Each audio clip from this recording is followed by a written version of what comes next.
Well, hiya folks. I don't often buy kits. I'm mostly spending my money on cheap little foamy chuck gliders and my conversions of those. Probably 15 or 20 of those now if you include the small ones. But anyway, I splashed it over Christmas, bought some cheap foamies. You may have already seen this one, the FX707 which was £16 delivered, and I converted it into a really nice power plane. The build blog and the Maiden for that are online. The Maiden was a bit twitchy, but I've actually sorted it, and the second test flight will be coming up very soon, which was absolutely brilliant. Also splashed out on one of these, and that's basically what this video is about, putting this together. Spend a couple of pounds for electronic components and you'll have an RC plane for about 40 quid. I'll list all the components in the video description. And this one here, I think that was about £15. But this video, of course, is about the real Hawk Dolphin. Quick build blog, and then a quick glimpse of the Maiden at the end. Plus, in case you haven't seen it, I'll link the Albatross build and Maiden at the end. But let's get on with it. Let's see what you get in the box when you buy one of these Real Hawk EPP Dolphins. Well, what have we got here then? It's the Dolphin EPP radio controlled biplane. Does that look like a biplane to you? A bit of a mistake in translation there, but I quite fancied it because it's a pusher, it's a foamy, should be slow and light, and I'm still trying to find a suitable plane for some FPV work, and pushers are good for FPV because you don't have a prop in your video view. Anyway, let's get it open and see how smashed up it is inside, or whether it's even usable. So what have we got? We've got some bits of foam, a couple of carbon struts, those little things for connecting to control arms on elevators and ailerons, more carbon, control rods for the ailerons, control rods for something else, and we've got bits of foam that glue together to make the fuselage. We've got the main wing, we've got the tail feathers, and instructions which actually look very good. So I'm going to have a quick squint through the instructions, and first off glue these three sections together that make the fuselage, and then glue in the main wing.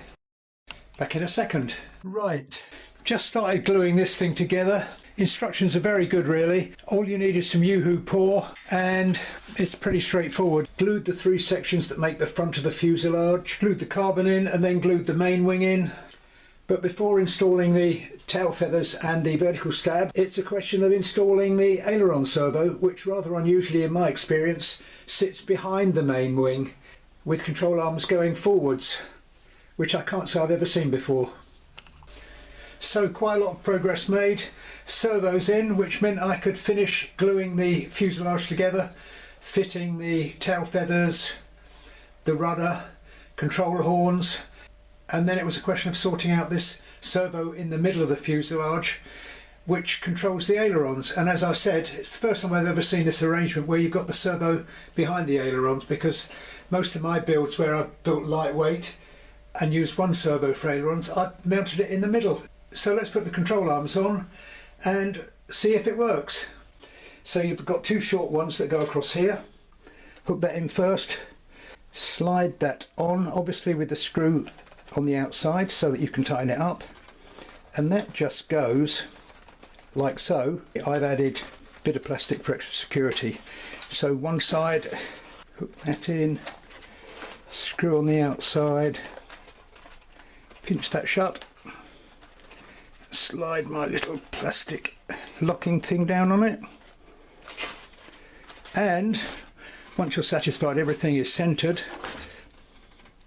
tighten these up.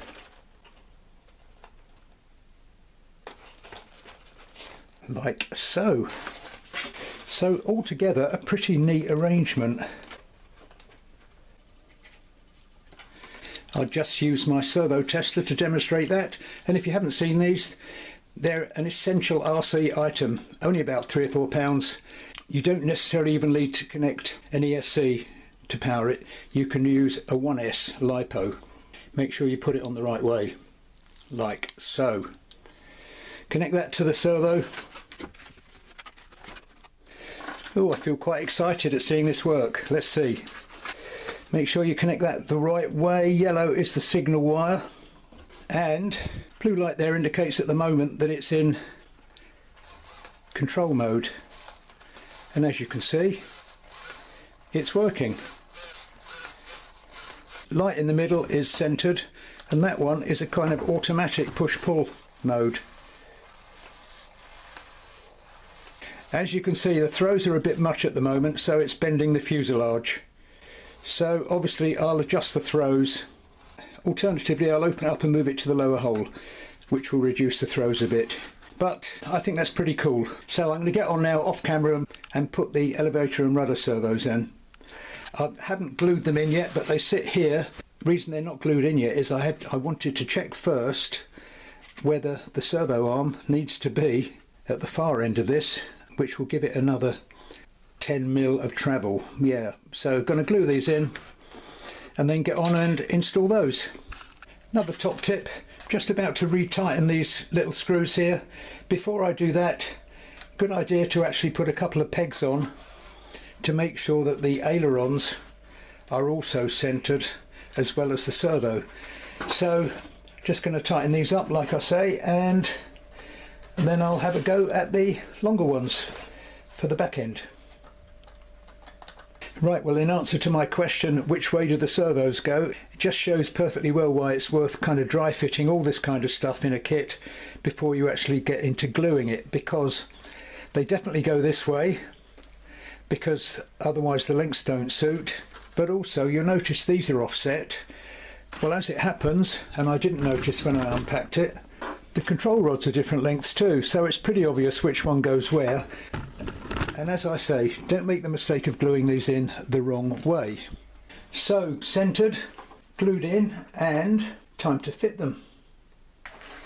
This time I'm going lower hole, push it in, yep, screw outwards so that you can do it up, pop it together, slide my little thingy down, and the satisfying bit, do up the screw.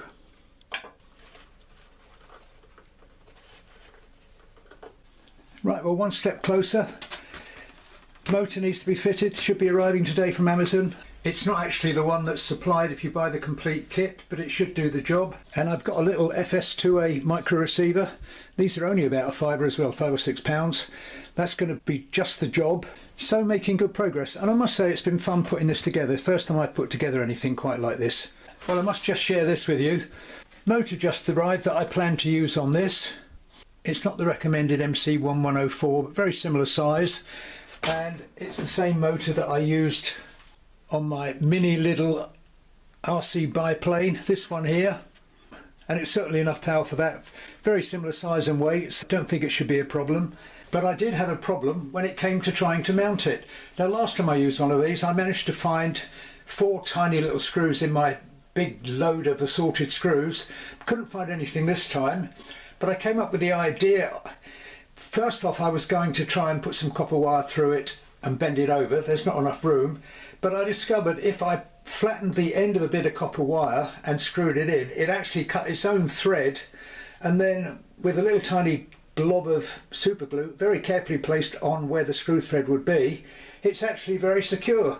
And it is possible to mount it by pushing it through a small board or piece of foam board and bending over the outside wires. So I thought I'd share that as a novel way of trying to fit one of these micro motors. Okay then, so there it is, simples. I just bend them. Now a bit of Yoo-hoo pour or hot glue, and then I can just put it straight in here like so. A little bit of hot glue there, a little bit of hot glue there, so I can adjust the angle, and I think that's just about perfect. And that is a 5030 trimmed back, because it's a prop that I used on a couple of other models of this size. And I should say there should be more than enough thrust there. And my plan is to try and keep the weight down so it's a slow flyer, maybe for FPV use. I'm going to use a 180 3S or a very small 2S up front. Well, motor is in, and there's loads of thrust from that on a 2S, but also I did a positioning check with components. The receiver only weighs 3 grams, that's going to sit there, but where I should put the speed controller and just how far forward the battery would have to go. And with that tiny little battery that I showed you earlier, the 183S, there is no way you'd ever get the centre of gravity to work, which is just here, 85 mil. It's definitely going to need a 2S800 up front. Anyway, speed controller. I've actually got a couple of little bobs of hot glue holding the speed controller there, and of course lipo's going to go there, so that's nice positioning. Receiver's going to sit on the top, just up there, so I shall make a small hole through there. But what do I do with all these wires? Well, what I figured is I'm going to make a bit of an orifice here and just fold and fold and fold, so I could cut them, but at some point when I crash this or get bored with it, I might want to use these servos again, and I'm always reluctant to cut leads on things. So I'm going to dull them up, burn a small hole here, and probably put a little bit of foam board in just to cover it up. But I can fold them backwards and forwards, tuck them up through there to the receiver. That's the plan. Just thought I'd show you before I've actually finished it when it's looking tidy, so that you can see what you have to deal with. But it's only a whisker away from being ready for a flight. Oh well, finished. Pretty tidy. Ignore that for the moment, I'll come to that. Speed controller there. The idea of making a little hole there for the wiring worked pretty well. Receivers on there nicely, and it's pretty much ready to go. Moving on a bit, a couple of changes made. I've actually made a slot in the nose for the lipo, which is actually a 2S800, not the recommended 1000, and of course it's more aerodynamic and seems a much better place to put it than sticking one on the side with a bit of Velcro. Oh, the other great thing that happened was, if you saw my last video about the Albatross and the Simonk 10 amp speed controller that I used that failed at the last minute when I wanted to run it, guess what? The Simonk that was on this earlier in the video, I got this finally finished and to my satisfaction for a Maiden. Everything, all my lovely tidy wiring fitted in and everything, and guess what? The Simonk, the red speed controller, failed again. The symptoms were, once you got the revs to about 3/4 revs, the motor kept resetting and the aileron stopped working, so not exactly great if you were in flight. So I bought another couple of speed controllers from Hobbywing, not Chinese rip-off copies. Touch wood, appear to be okay. It's slightly smaller and slightly lighter. So it is finally ready for a Maiden now. But after some of the aggro I've had with it, I'm actually pretty pleased with it now. What does it come out at? It comes out closer to 200 grams, so it's not exactly the lightweight I was hoping for. I think I mentioned earlier that I thought it might be a good little FPV plane, particularly because it's a pusher, so you don't have the problem of a prop in the front of your video shot. So I've made a little mount to go on here, secures with a cocktail stick through it, just through there, and I'm hoping to use one of my tiny little cameras, that's a tiny little camera with transmitter built onto the back, to sit on this, and I can power it with one of these tiny little 1S300s, which will sit nicely down here as well. So that should work out well. So it's been a bit of a pain, but I got there in the end with it. Quite a durable model. As you'll see in my little taster for the Maiden that's coming up shortly, it was a bit tricky to fly at first off, but once I'd got it trimmed, quite a nice little flyer. And all in all, I think pretty good for the money. Anyway, I'll stop waffling. If you've enjoyed this, please give the video a like, helps my algorithms. And if you want to see the full clip of the Maiden of this, why not hit subscribe? And please do check out some of the other stuff on my channel. But finally, here it is, a taster of the Maiden of the Dolphin. And thanks for watching. Hopefully I'll catch you all again soon. Bye for now.